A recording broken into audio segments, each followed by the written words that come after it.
You're the Pepsi generation, come and have a Pepsi day. Come on, come on, come on and taste the Pepsi way. Come on, come on, come on and have a Pepsi day. Wrap a thirsty smile around it, raise your Pepsi up and down it. Come on, come on, come on, come on, have a Pepsi day. Why are women so happy about new Tickle antiperspirant? Is it because Tickle is the first roll-on with a big, wide ball? Is it because Tickle comes in 4 fresh fragrances? Or is it because Tickle helps keep you dry all day? Make yourself happy. Staying drier is nicer with a little Tickle. Vroom, vroom, vroom.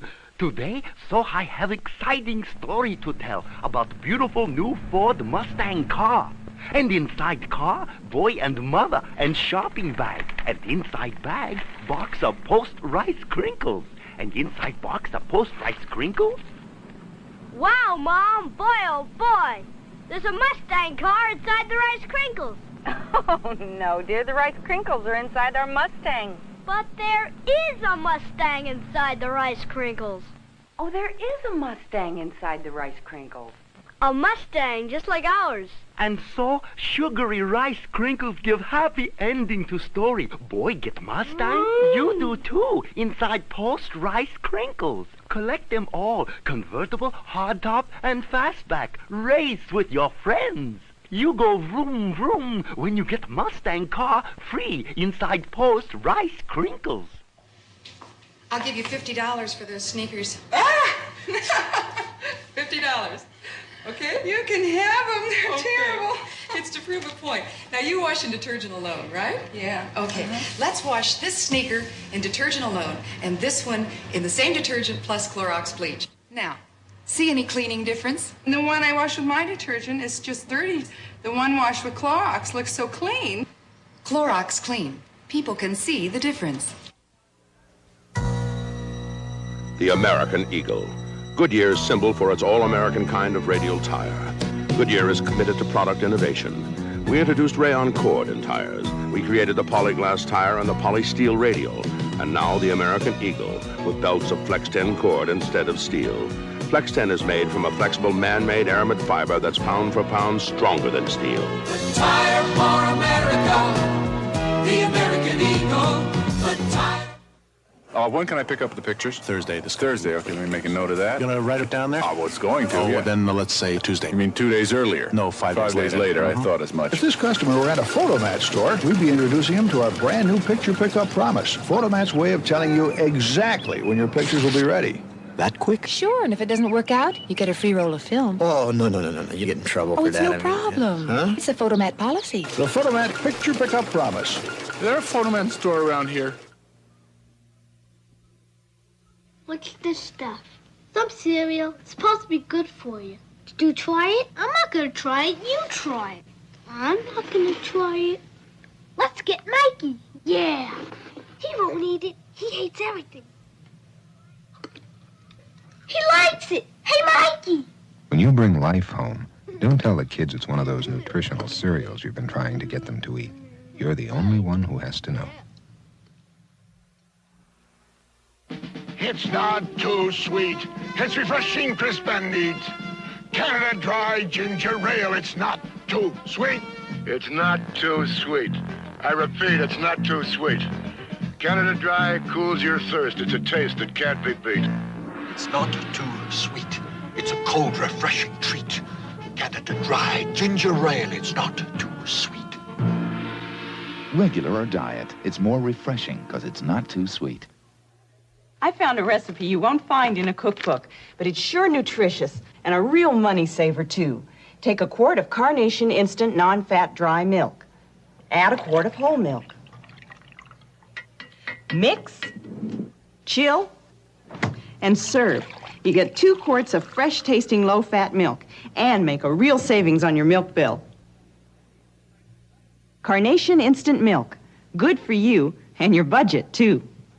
This is Robert Hedges. Stay tuned for the second half of the Brady Bunch Hour, or the sweat hogs are gonna get you, see?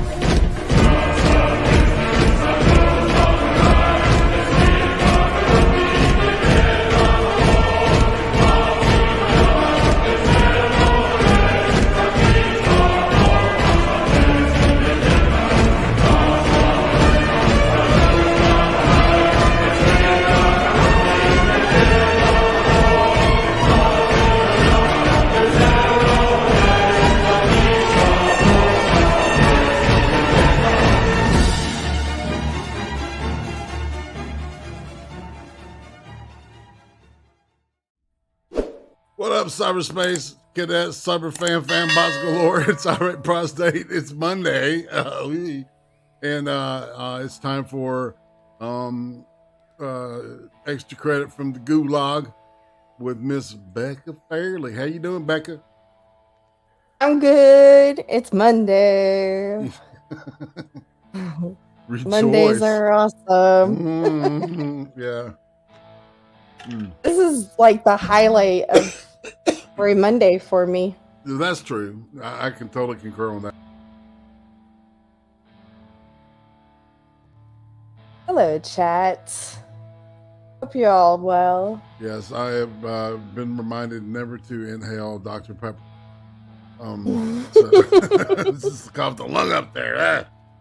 But I did want to point something out here. I want to congratulate Susan Wojcicki for being Free Speech Humanitarian of the Year. Voted to her and awarded by Molly What's-Her-Fuck, the fake blind chick who, I don't know, anyway. Yeah, it was a big, some kind of Circle Day. Circle say Earth Day. Yeah. So I want to congratulate Susan Wojcicki on her contributions to free speech and free expression all over the United States and in the rest of the world. I hold her in special regard to that. And interesting enough, she responded that her grandfather was her grandfather behind the Iron Curtain during the Cold War in Poland. You know? Oh. Yeah. Yeah. And she doesn't have a fucking clue through what he went through, or she would have a different tack to all this deal. I don't know. I'm sure he's long gone. You know? Sure. Guiding loving hand that gonna give her a lesson or two about socialism and how awesome it is or ain't. I was trying to go through the BLM, the whole dissolution of the nuclear family concept, of their core tenets, and how that was, that was her excuse, was she had bought houses and shit for her family. It doesn't compute. Yeah, and then there's all this like stuff about specific types of families, certain colored families, and it takes a village and all that shit. Anyway, I just thought that was interesting that even her excuse didn't really stand up to the scrutiny. All right, so what we're going to be looking at today is this dude named Anatoly Kuznetsov, or Kuznetsov. That's it. Sorry, y'all. His story is very important, and he makes some observations, and this is, I think this is 68, 69, or 70. It's in the, he defected, I believe, in 1968, and so this is his story. He was pretty regaled in the Soviet Union because he had written a great book about the Second World War, which is no joke to those motherfuckers. You know, Yeah. they like their Nazi bashing too. You got to give them that, right? But you know, look at what cost it was. Yeah, it's okay if we kill them. Not okay if you kill them, right? We want the bodies on us. I don't get it. Anyway, I'm too smooth brained for that shit, man. I don't know. Well, then I'm super smooth brain if you are. No, you're just a woman. I'm kidding, dude. Who say? Ding. You get the bell. Bottoms up, people. All right. Yeah. Speaking of where is that bell? Where did that thing go? I have lost the bell. Oh. There's no bell in this room. Oh well. Oops. But we do have Thanos pulling a hard twerk over there in the corner. Does a good job. He is. earning them dollar bills. Good Yeah, boy. he is. All right, so I guess I just I think I'm just going to run this video straight through. It's going to be about 40 minutes. I could. All right, this is a I need to qualify this because it is it's public domain. It's copyright CC 01, the one that means that there's no copyright needed for it because it's public domain. And I might be able to turn this file into an actual remaster because I was able to take the audio and Beck, I'll let you check out the difference. I'm very proud of this one. So without any further ado, let's roll that tape. Ready.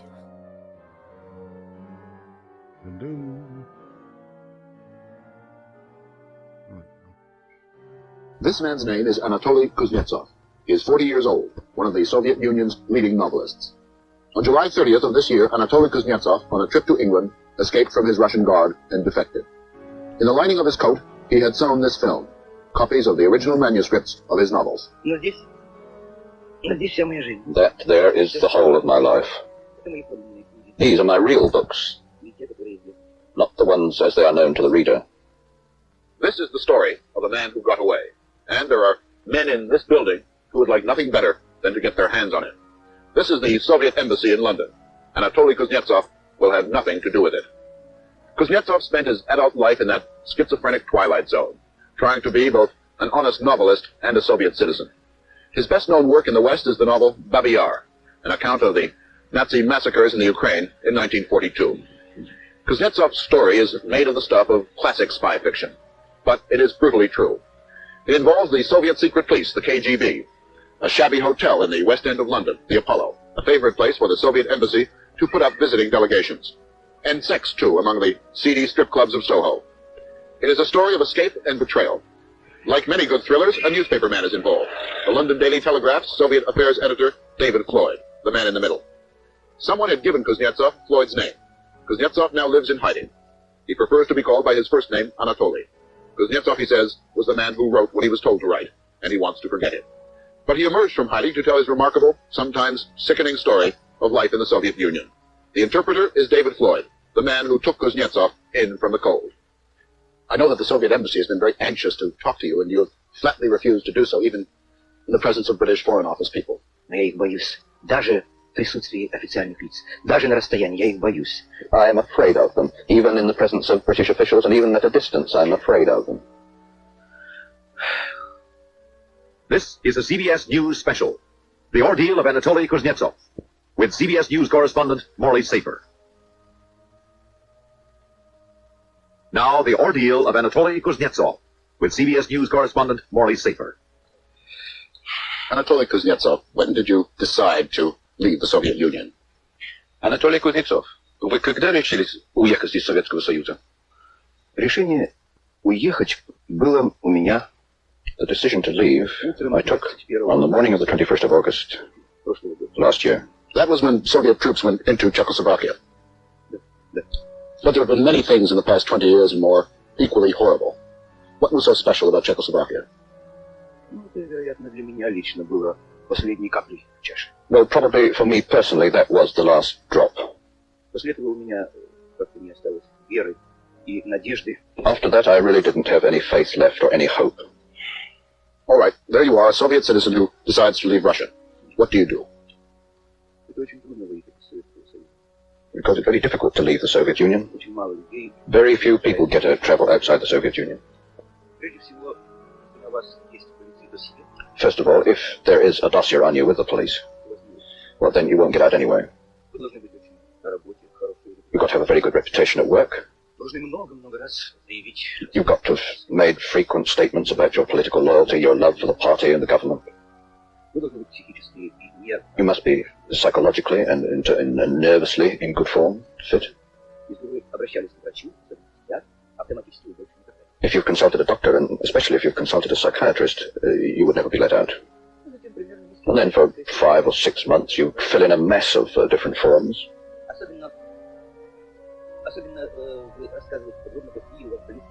You particularly have to put down what people near to you, close to you, you leave behind in Russia.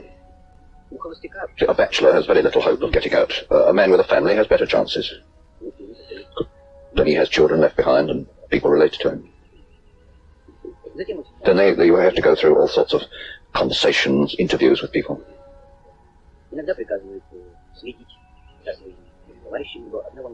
Sometimes they will tell you to follow the activities of the people who go with you because they very seldom let you out alone. You have to go out in a group. On my case, they attached a special personal agent to me. I had no permission to leave. I once made a journey in 1961 to France. And since then, for 8 years, they wouldn't let me out. There were foreign publishing houses invited me out. I was invited to Paris by a French publishing firm at their expense, for their money. And it looked as though they were going to let me out. But then the secret police got in the way and I wasn't released. Then I was invited to New York by the Dial Press publishers. They wrote a long letter. They promised to put up $5,000. And then once again, at the very last moment, they wouldn't let me out. So then I decided to get out at any price. I got ready to try and swim out underwater.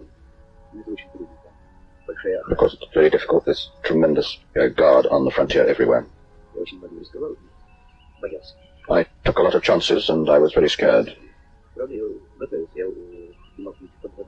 I trained myself to do this. I trained myself to swim underwater. I can now, for example, swim for 15 hours underwater. Because what I had to do was swim under the water and do it in one night. And only if there were bad weather. I just got a letter from another Russian who actually did manage to do it by swimming. He got out to Turkey in the end. There he met up with a Soviet frontier guard who had also got out to Turkey. And the frontier guard explained to him it was only a miracle that he had got out at all. Lots of people try, but they all get caught. The Russian authorities don't only have radar equipment on the surface, which are good enough even to detect a child's ball floating on the surface. But they also have hydro radar locators underneath the water. And they would have caught me. They would have detected me. So you decided against swimming out, and you made one more attempt to come out legally. I made my third effort to get out legally, so that I decided to try to fit in with what the secret police wanted. I knew that if I didn't let me out that time, then I knew I would never get out. Well, I succeeded, but at a very considerable price. What was that price? As I said, I had to demonstrate in some way my loyalty. Not only my loyalty, but my anxiety, my willingness to work with the secret police. They persecuted me for 8 years. They demanded that I should inform upon my friends who were writers. Yevtushenko, Aksionov. These are all my friends. I refused. So then they developed a great dossier on me. They got people to attach themselves to me, pretending to be friends. They got women to try to become my mistresses. A lot of these people told me what was happening and warned me about it. My telephone was bugged, my letters were opened. I think there were microphones in my rooms. They knew absolutely everything about me. I had 2 copies of the magazine America. And suddenly some completely unknown person rang me up and said, "Why on earth do you keep those foreign magazines in your home?" It's already written down in your dossier. So then,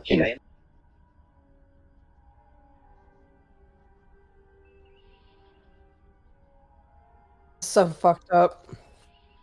Yeah, I was muted when I said that the first time, but yeah, they were bringing into his apartment while he wasn't there, and like just cataloging stuff that was going on, and things that his items in his just everyday shit. Even the American magazines, I understand why they would note that, but I mean, yeah, it's like everything is owned by the state.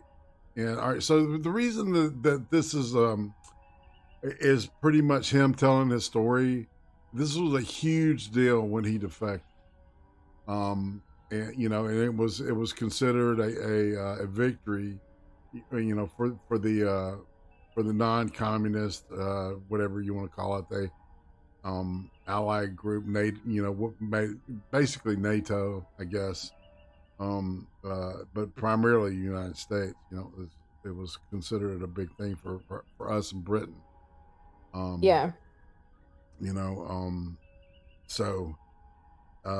But just listening to how he describes how fearful he is of people he's never even seen before. Yeah, I keep watching his body language. It's Yeah. interesting as he's going through this, how his body is communicating, how awkward and uncomfortable he is with telling it. Yeah, exactly. That's a really good observation, because it's almost like he's guarded, and is afraid he'll say the wrong thing, even though he's defected.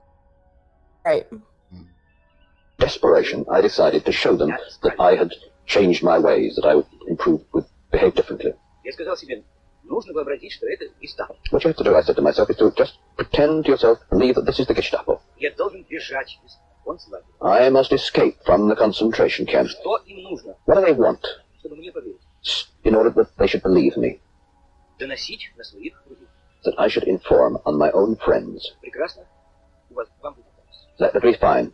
Let them have their informer. I composed what was probably the most striking, the finest piece of writing in my life. I said that these writers, like Yevtushenko, Aksionov, and a group of others, right down to some actors in the comedy theater, were getting ready to produce and publish a frightful underground magazine. That they've got an underground print shop, that they're gathering manuscripts together and money for the job. Oh, how the secret police were pleased with this. This was a pure fiction. I even thought I might put in that they were actually planning to blow up the Kremlin, but then I thought that they'd see through that. But it didn't matter. They had no sense of humor. They took it all seriously. Then what did you do?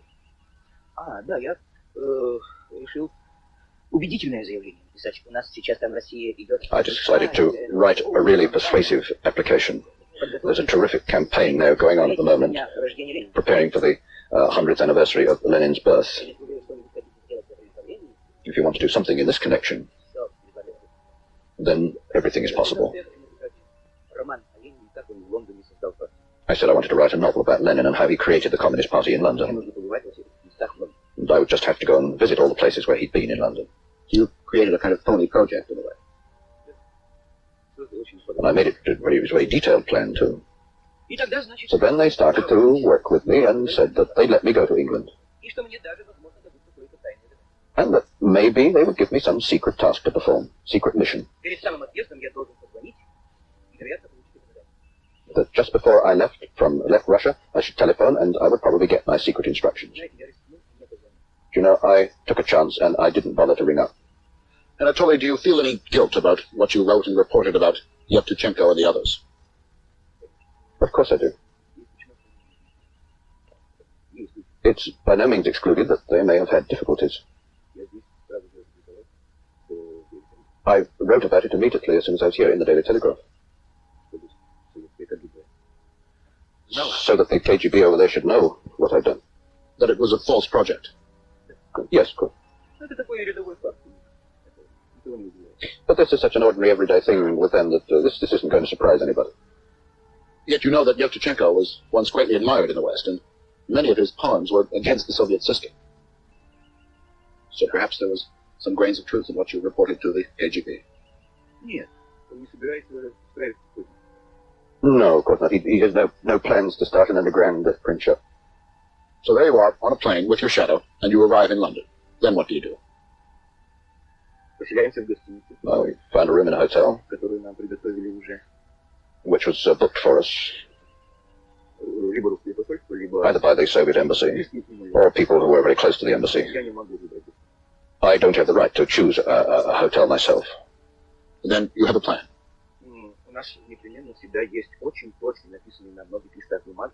Oh, we always, when we come on these trips, have several sheets of paper containing the program of what we are to do, and a copy of this remains behind in Russia. What I meant was a plan to evade the authorities. Well, that's a different question, of course. Tell me about that.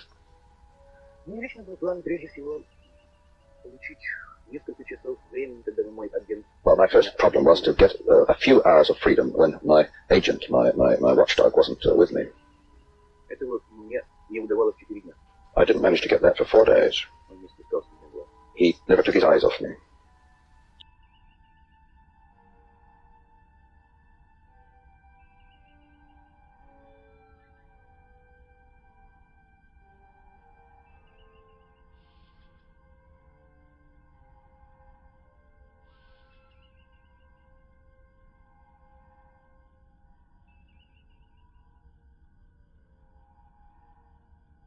Mm-hmm.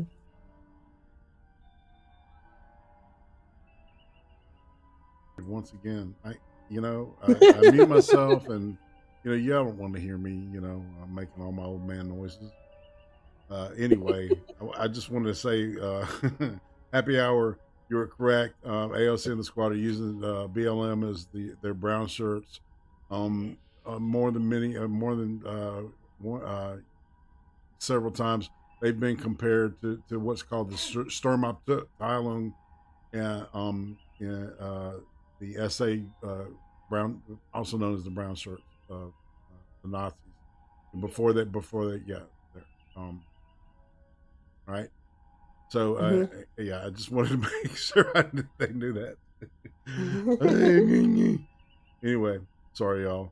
And I appreciate y'all bearing with this, but I'm very proud of the audio on this. So let us continue.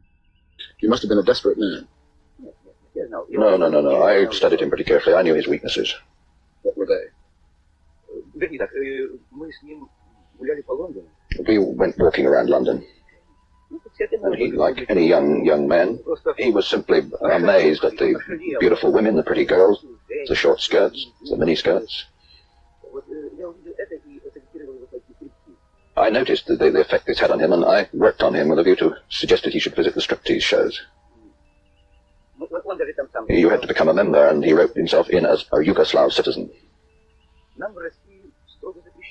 In Russia, we are strictly forbidden to visit anything like striptease, or watchdogs get mixed up with women, we have to sign a paper saying that we shan't do this. In this way, both of us, both I and my watchdog, became criminals. So this introduced a certain amount of confidence between the two of us. We agreed with each other not to tell on each other. We're among thieves. And when he told me that in the evening he absolutely had to meet certain people, that I should have to sit in the hotel,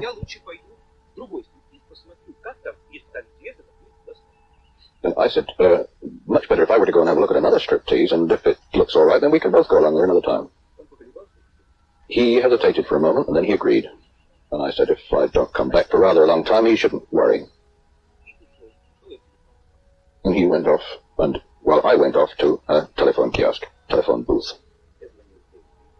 I telephoned the Daily Telegraph. Tried to get in touch with David Floyd, who speaks Russian. I managed to get hold of him, and we met. What did you say to him?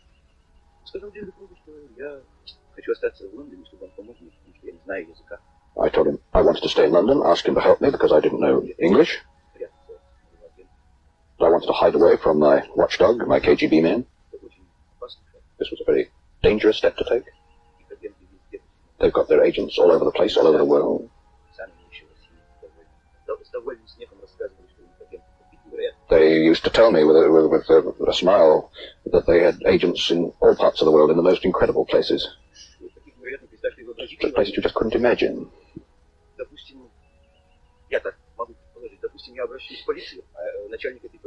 They suggested that I might perhaps go to a police chief, and this police chief might in fact be a Soviet agent. This was just theoretically. So I looked for somebody of whom I could be quite certain. He quickly understood what was the matter, and he helped me, and I shall be grateful to him for the rest of my life. You know that some Western writers, the American novelist William Styron, have described what you have done as despicable, both in informing and, in fact, in leaving the Soviet Union. If Mr. Styron thinks that way, well, I'm happy to offer him my flat in Tula. Let him go and try it. They still don't understand just what the Soviet Union is.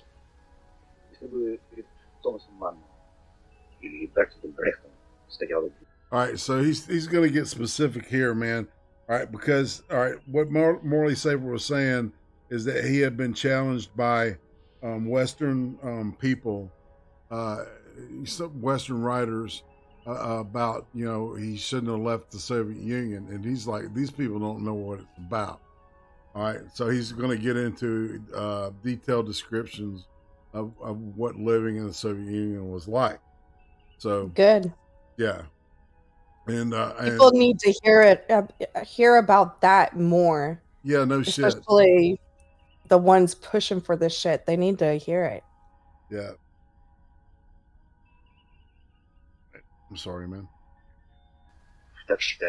If Mr. Styron thinks that way, well, I'm happy to offer him my flat in Tula. Let him go and try it. They still don't understand just what the Soviet Union is.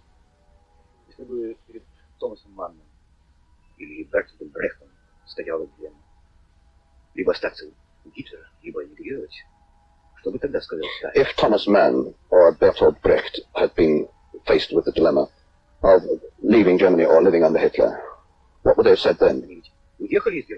But they left Germany, after all.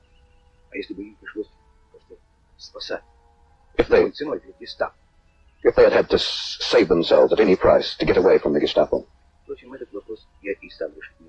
In any case, this is a question which I myself can't decide.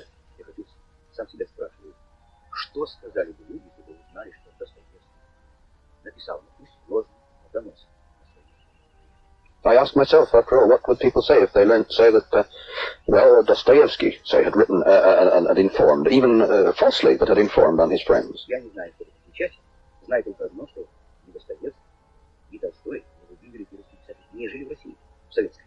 I don't know what to answer. I can only say that neither Dostoevsky, nor Tolstoy, nor Turgenev, none of them lived in Soviet Russia. Yet Daniel, Sinyavsky, and Pasternak did live in the Soviet Union.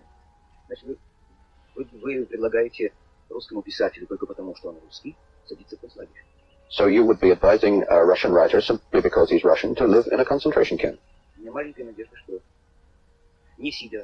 I have a small hope that not living in a concentration camp, I may be able to say more. I don't know. When he says concentration camp, you know he's talking about GULAG, right? Yeah. Right. Because, you know, Solzhenitsyn was still, you know, living in GULAG during this point in time. And he's trying to tell people there's a difference between a love for Russia, Mother Russia, Rodina, and a love for the party. They're two different things, and it's not, you know, Rodina is not controlling things. It's the government that's in control. And he's trying to you know, communicate to these people that, you know, Dostoevsky, a fantastic writer, Tolstoy, they all love Mother Russia. They all love the people, you know, and the country, right? Not the government. He said they never experienced communism. You know, they lived during the Tsar, you know, and they probably, I'm sure because they're artists and shit, you know, they advocated probably for the Tsar's overthrow. Right. But you know, he's saying as an artist, you know, from the other side of the story, saying, you know, they were wrong, right? What were your feelings as a Soviet writer during the trials of Daniel and Sinyavsky? Horror. Did you want to speak out for them?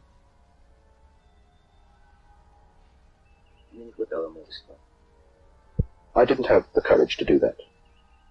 And where would you be today if you had spoken out? If I'd done it really actively, I should be alongside them now.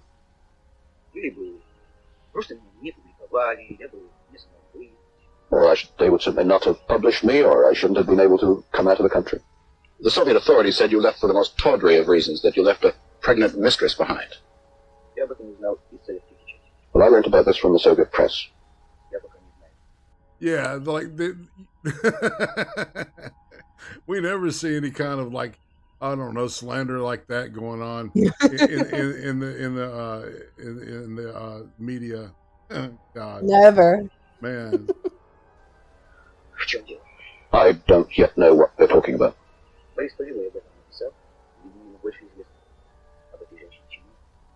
It was Boris Polyevoy who wrote about this, and apparently he knows more about this woman than I do. You know, Anatoly, human nature is a very funny thing. No one really likes a turncoat. How do you feel about that?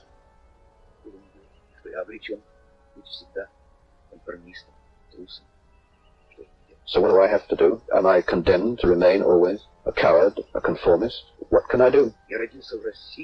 I was born in Russia. I lived there 40 years, and I know no other life. And the moment came when I could no longer live that way. What do you advise me to do? Commit suicide? I thought about that. Again is Anatoly Kuznetsov with CBS News correspondent Morley Safer. You know, Anatoly, at the very beginning, a great many people outside the Soviet Union had great hopes for communism.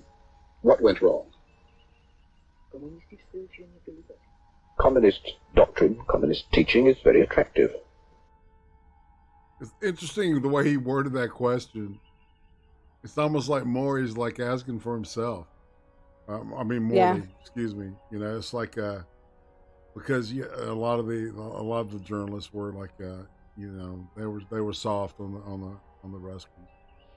Interesting how that's flipped around now that Russia's free, and now they're our real big enemy, man, that wants to mess with us. Yeah. You know, it's misdirection, people. We know who the real problem is. Communist Party. We do. Communist Party of China. And it grew out of good convictions and beliefs.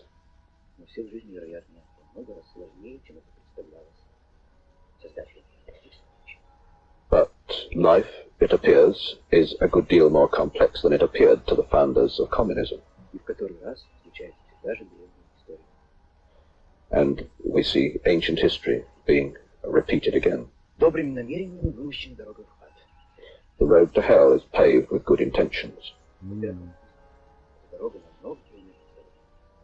thanks to communism, that road has become many miles longer.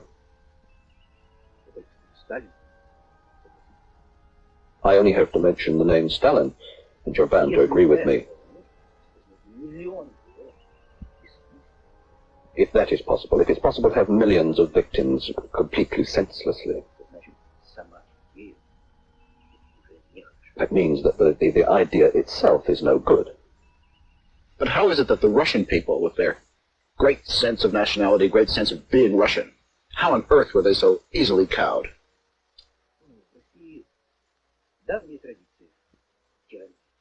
Oh, there is in Russia a long, long tradition of tyranny.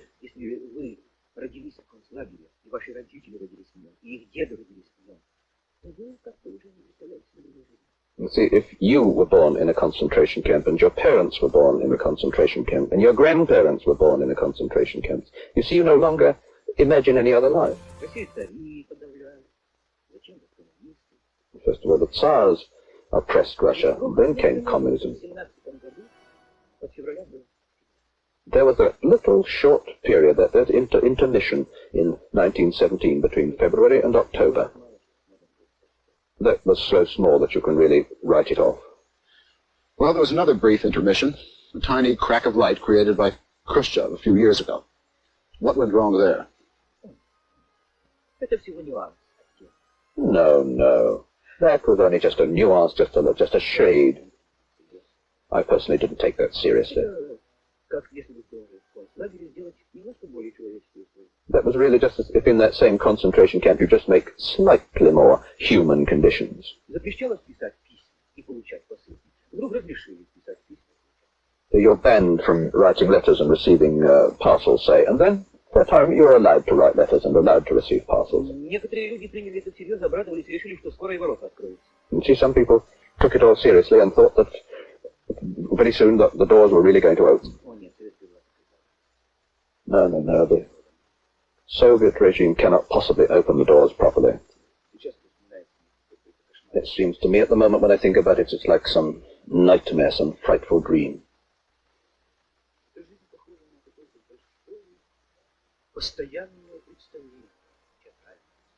Life is like some constant, unbroken theatrical production.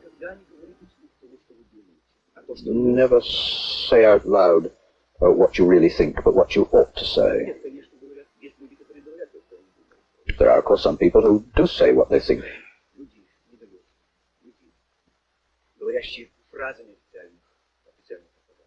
But these are just people, not very bright people, who are just using set phrases of official propaganda. But a thinking man finds it very hard there. Yeah, because you have to say one thing and think another. Because you're stuck in a mind that knows what the fuck's going on. Yeah. The mirror is like showing me some ugliness here. It's a terrible system of universal informing, universal following. You cannot trust a single person there. It's quite possible for a son to inform on his father, or a wife on her husband. Not to mention what friends can do to friends.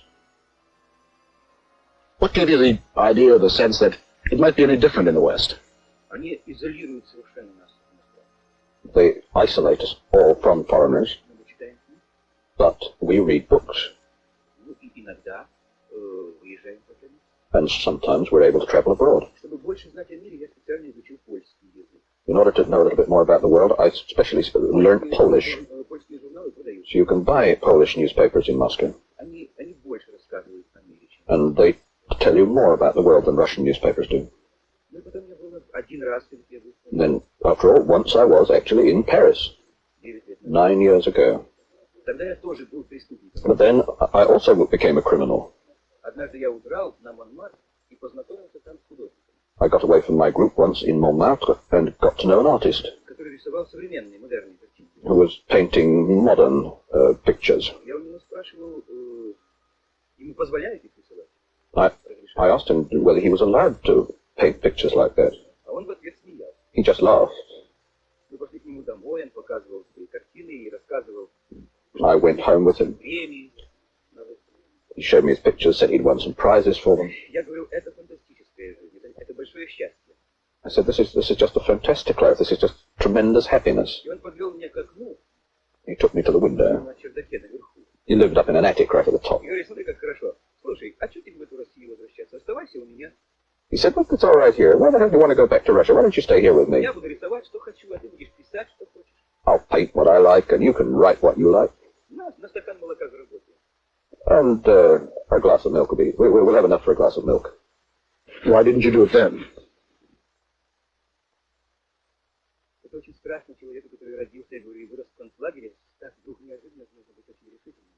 It's very frightful for a person who's born in a concentration camp. It's too sudden.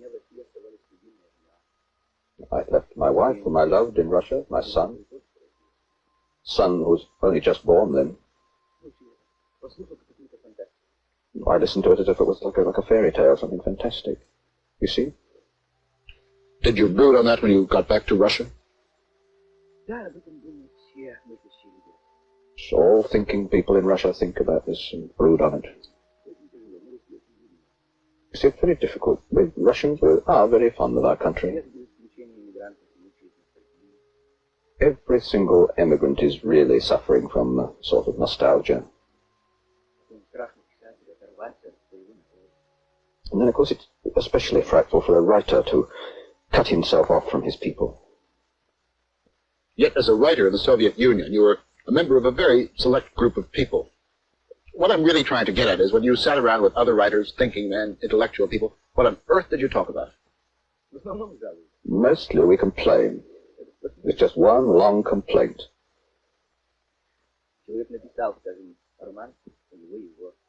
One of them say he's written a novel, and so they won't publish it. Or else they publish it in such a frightful form that he's simply desperate. Isn't that dangerous, though? Well, just where do you draw the line in these conversations? Can you really ever trust each other? 100% you can't trust anybody. You have to carry on your conversations like this. No, you say this is very bad, and this is bad, and this is bad, but these are all mistakes. But, altogether, we are communists. We just think that there are little small mistakes committed in Russia. Anatoly, I've read everything you've written, and one word keeps coming up in almost every article. The word cynicism. Could you expand on that? I am, at this moment, a very fortunate person. I am, for the first time in my life, saying what I really think.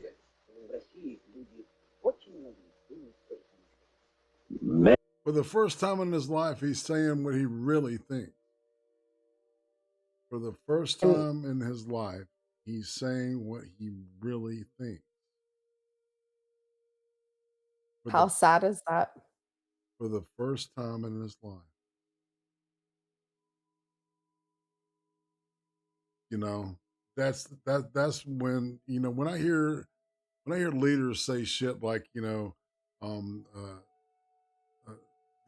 the amendments in the Bill of Rights, you know, are what word did he use? Like the Second Amendment. I don't remember. Yeah, or transmutable or some shit like that, and you know, can be changed, can be altered, or not. They're not constant. Think of this shit. Think of this guy. You know, he's 35, 40 years old, and you know, he's just now saying what he really thinks all the time. Yeah, he said no amendment is absolute. No amendment is absolute, not the Bill of Rights. Think about that, people. The Bill of fucking Rights. Many people in Russia think exactly the same as I do. I'm responsible for my words. I know what I'm saying. Insofar as we have to live in that theater,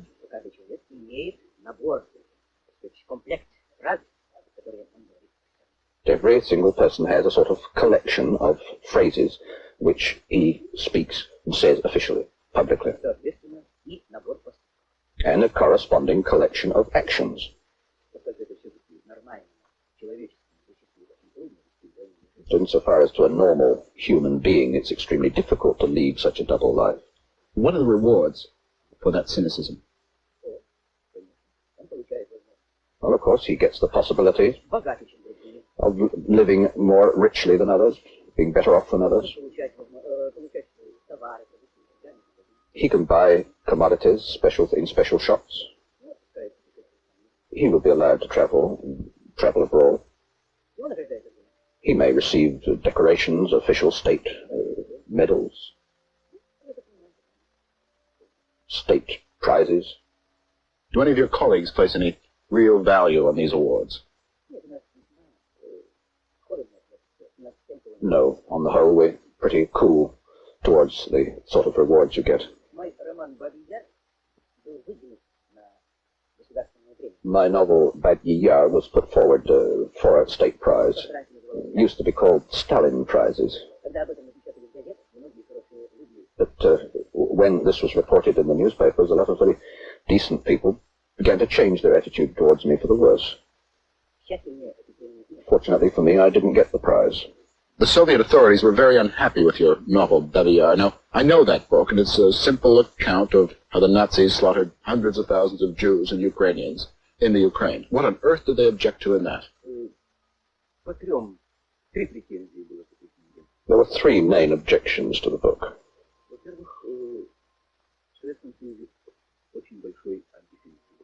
But in the first place, there is a great deal of anti-Semitism in the Soviet Union. And Babyi Yar is primarily concerned with the murder of Jews. The Soviet officials prefer not to talk about this.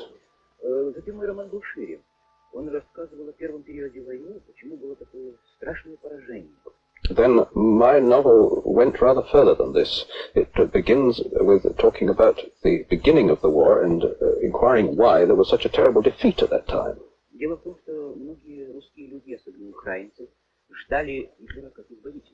So the truth of the matter is that a great many Soviet citizens, and especially Ukrainians, waited for Hitler as a liberator. Then it turned out that the Germans were offering them the same kind of terrorist regime as Stalin. So the people found themselves between two fires, between the hammer and the anvil. The ordinary citizen preferred his own Russian form of terror. And the third objection on the part of the censor was purely literary quality, my literary methods.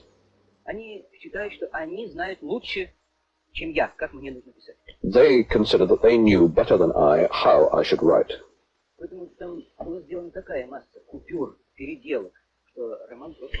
Consequently, they did such an enormous number of cuts and changes that the novel, in fact, was turned upside down. And all my novels have been treated in the same way. So I'm always faced with the dilemma of printing at least something or publishing nothing at all. But in the end, it became so objectionable to me what they're going to print. I simply reject the whole of it. You know, in coming out, you didn't really come out alone. You came out with everything you'd ever written. How did you achieve this? I'm a bit of an amateur photographer, and I took pictures. All my manuscripts, I put them onto film. I'll show you some of them. I've got them here. That's the sort of thing, just ordinary film. I managed to get 6 sheets, so typing sheets, onto each exposure.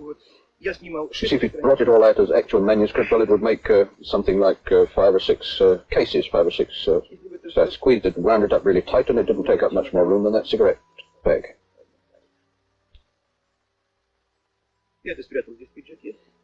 I hid it inside my jacket.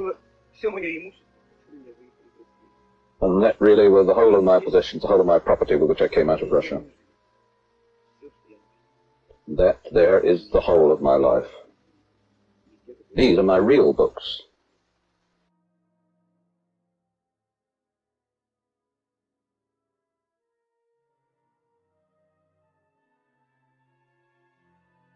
Not the ones as they are known to the reader. You've left your homeland, as restricted as it was your home.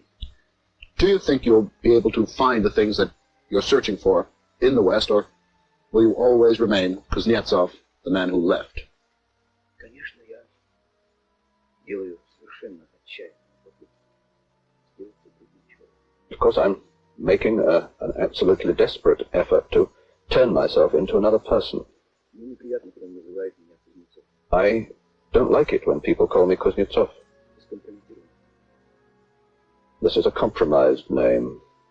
Только будущее покажет, смогу ли я быть настоящим художником.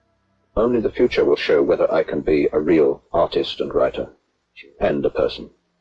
Well, we in the West have all sorts of problems, Vietnam and other things that are tearing our society apart. Have you ever thought about any of these things? Yes, of course. Я считаю, что война во Вьетнаме продолжится. No, it's socialists using these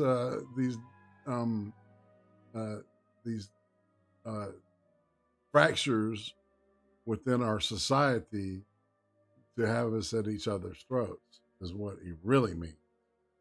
Yes. You know? I consider that the war continues in Vietnam only because of the Soviet Union.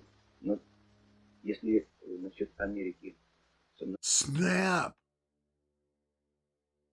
согласятся многие мыслящие люди в России, As for America, there are a lot of thinking people in Russia who think the same as I do, то насчет Вьетнама гораздо меньше. but rather less as far as Vietnam is concerned. As a thinking man in the Soviet Union, did you regard the United States as a threat to peace, as a threat to yourself? Я слишком мало живу на Западе и слишком мало еще имею информации. I've been living too short a time in the West and have too little information. Я совершенно не знаю. I have no knowledge at all of America. Я очень хочу туда поехать. I very much want to go there. Но сейчас и давно, и постоянно мое личное мнение, But now and for a long time, my personal opinion что агрессором в is этом мире является Советский Союз. that the real aggressor in the modern world is the Soviet Union. Они не скрывают своих границ. Говорят, что коммунизм должен быть во всем мире. They don't conceal their aims. They say that communism spread over the whole world. Западный мир, в том числе и Америка, защищает. That after all, the Western world, including America, defends itself. You know, even here in the West, one of the great conflicts at the moment for writers is a writer's commitment, a writer's involvement in politics. Do you feel that even here you must engage yourself? О, Боже, как я от этого устал. Oh God, how I'm tired of all that. Я не хочу никакой политики. I don't want to have anything to do with politics. Вы мне задаете политические вопросы, я рассуждаю как дилетант. You put me political questions, but my answers are the answers of a dilettante. Мне очень нравится писать. I really like writing. Художественно писать. Writing literature. Там я дошел до такого положения, что больше не могу жить, там я не могу этого делать. But there I got to the point where I felt I couldn't live there anymore. I couldn't do it there. Я попробую это делать здесь. So I'm going to try to do it here. Вот на это я только надеюсь. That's all I'm hoping for. You call Russia a concentration camp, yet you've left your own family back in that concentration camp. Do you fear for them? Очень. Very much indeed. And do you think the Soviet authorities will make them pay for your crime?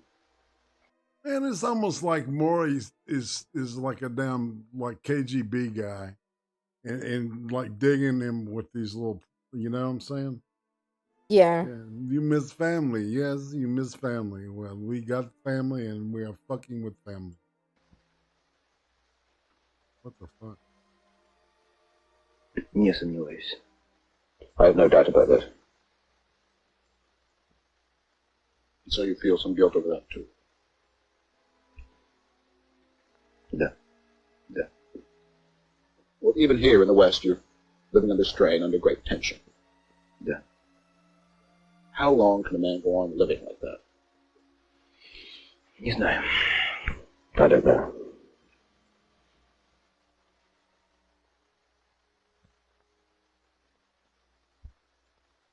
Мой агент Энджи Фаридзе рассказывал мне много случаев, какими совершенно невероятными способами они могут убить человека или воздействовать на него.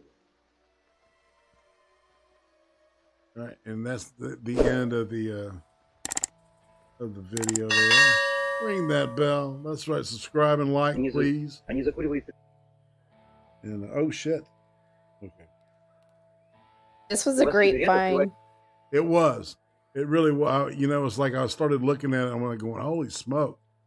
I don't know why it's doing that. Stop. Quit. Stop. It's good now. Yeah. Sorry about the technical difficulties today, people. On a good stream without tech issues. Yeah, no doubt. No doubt.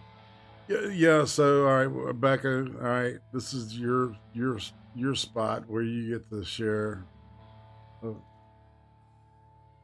my thoughts and beepies. The modern females response. and yeah.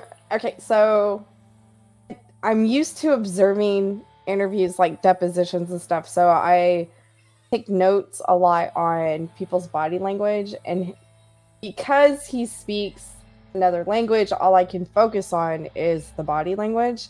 But the way he started off, where he was arms folded real tight, legs crossed real tight, like usually dudes don't cross their legs so tight, how often he puffed on his cigarette, the way he covered his mouth when he spoke, and the pauses between each very short response.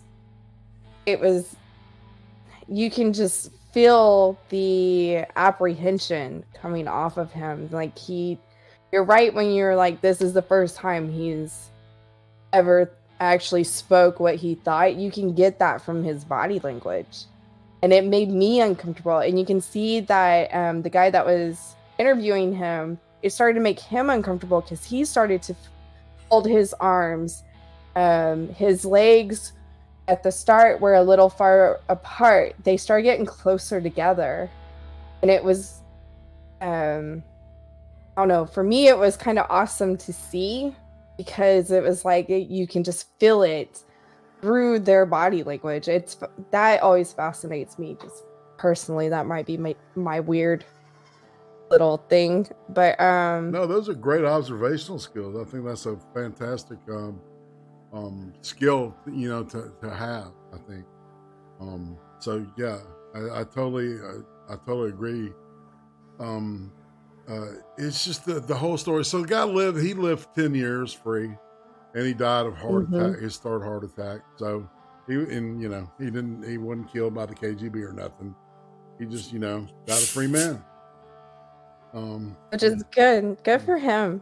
He only decided, I guess, to take action instead of, because, you know, the part where he said he was 40 and it finally hit him that he couldn't live that way, and he's like, what was I supposed to do, commit suicide? And he thought it's about like, it. I wonder, right, I wonder how many people took that route of just, I can't live like this, and kill themselves over their government. Well, it's just... Well, I think the political climate, you know, today is probably, you know, I mean, the political pressure is so, it is so heavy. And I really don't know how, you know, how people are making it through, because I know a lot of people, you know, people that I love have died during this shit. And it wasn't because of some not bacteria, but some virus that was created in a laboratory. It was because of the response and the reaction to that virus. Yeah. You know, and I don't know. It's just, once again, in a great, you know, a great message that I got undercurrent wise from this guy is that we're all like the sarcasm was a consistent thing, and that's the comical response, Yeah. It's the poor guy, but at least he died a free man. That's the way I justify what happened to people I love. They died free people. So, but the response is worse than the actual disease. Agreed. So let's say hey to some people. Go ahead. Sorry, bud. I was about to say, because now they push this vaccine, which turns out it's just a booster. You have to get it every Every year. Oh shit. That's just funny to me because I've been telling people close to me, I'm just gonna wait and see, and some of them were in a rush to get vaccinated. All right, so here's the cynic in my brain says that this was just all a big ploy to sell the vaccine because they weren't selling as many on a yearly basis. Too many people were turning it down. Now they can't. Yeah. Big Pharma gets that big win again. Well, and people like Gil Bates, that are. Why the fuck does he give a shit? That's another question I don't know how to answer. Well, all right, so fam, all right, so I don't know what say. When it comes to I don't have anything planned for next week. So, but I've got a bunch of stuff that I've grabbed. I've just got to look at it and spend the time and kind of, this little gym is fantastic. I'm going to hang around for a little bit because I want you to see the change. I'm very proud of myself. I'm just saying. Okay. My technical skills are something. And and they are getting better and better. You think? All right. So yeah. I appreciate it. So what do you got coming up? You got something tomorrow, don't you? Yeah. Early Just BECCA tomorrow night at 10:30 p.m. Central Standard Time, and then again on Wednesday night at 6:30 p.m. So that should be fun, guys. I don't know what I'm going to talk about. It's usually I find like the most current, up-to-date articles for that day. Right. Had you done that Susan Wojcicki thing? No. Yeah. it kind of just floated up to the top like a turd. I think Randy Monkey said they had talked about it a couple of days ago. They knew about it. But I heard Monkey talk about it and I was like, who cares? Yeah. All right, so boom. I'm probably gonna play The Shore. I get because I've been really doing this Blade Runner thing, and I may play Blade Runner again too during the next couple of days, and then of course Friday Cream Stream, Saturday XD, Sunday we will be talking with Bubonic for You. I mean Drone Tech. No, Drone Tech. I was about to say Drone Tech. Damn it! I had to flip the my calendar, and so because it's a new month's coming up, man. We're already. It's almost May. You can believe that shit? You just sliding into May. I mean, I'm kind of I dread the summer every year because not because of the weather, but because all three of my children have birthdays, and the older they get, the older I am. So my daughter's graduating at the end of May, and I just feel extremely old. Indeed. All right, so all right. So when we split and get out of here, a good idea would be to go to Satsu's channel and watch Lords of the Night. I think that's a good thing. Looks like what's happening. Petite Nakoko and Shane are rolling something live. So yeah, they've done some good interviews. So interesting people, definitely. They're the only couple I've ever interviewed. So, you can find that in the stack. Yeah, out of 140 interviews, one couple.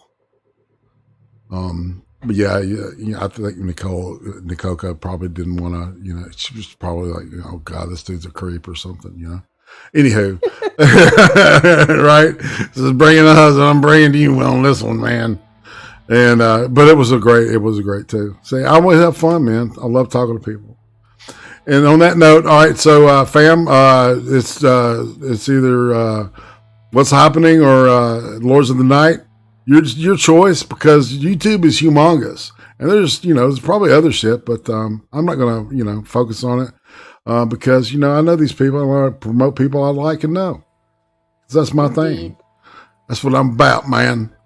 And on that note, are you ready to say bye, Miss Becca? Ooh, got my fucking mic is overdriven now.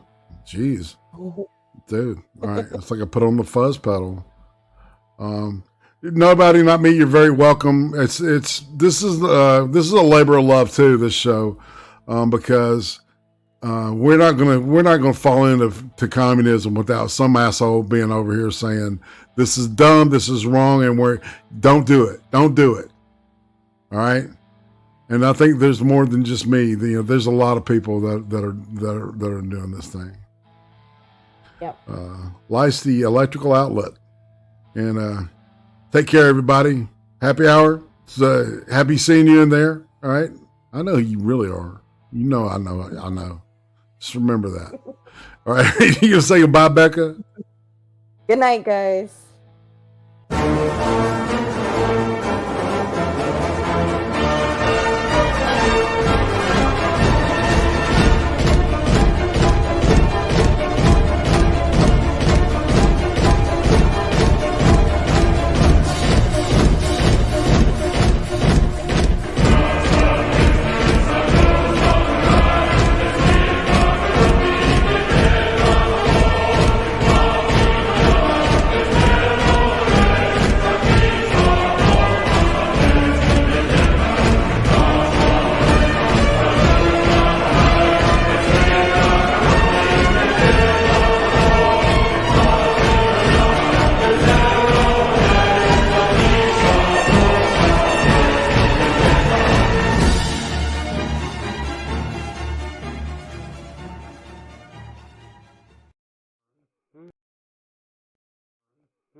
Thanks again, everybody. See y'all later.